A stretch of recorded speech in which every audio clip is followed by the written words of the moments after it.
صفق كل الحاضرين هناك تحت قبة البرلمان المغربي.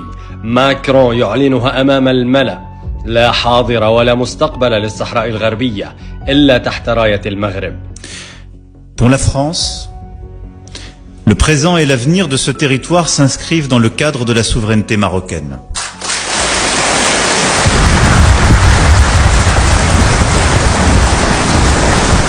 إنها اللحظة التي انتظرها الملك المتهالك طويلا بعد سنوات من الجفاء بينه وبين هذا الرجل الفرنسي الماكر. ماكرون اشترى المغرب مقابل هذه الكلمات التي تحدى بها كل القرارات الأممية. استقبال مهيب للرئيس الفرنسي الذي كان في زيارة إلى شبه مقاطعة فرنسية.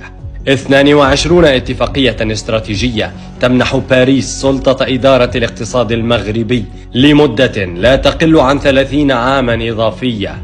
وضع الملك المتكئ على عكازه كل مقدرات مملكته على طاولة ضيفه، وهو الذي أحسن اختيار اللحظة ليحفظ كبرياء فرنسا بعد طردها من إفريقيا ومقاومة الجزائر لشروطها وإملاءاتها. لم يبق لحاكم الإليزيه سوى هذه الورقة، وقد لعبها في الوقت الضائع.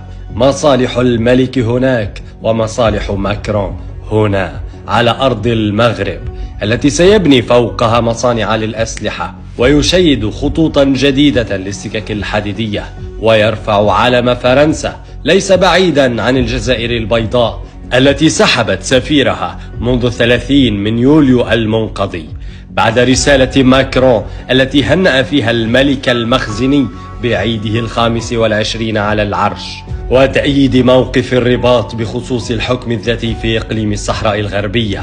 تنفس ماكرون السعداء وكسب محمد السادس جرعة أمل جديدة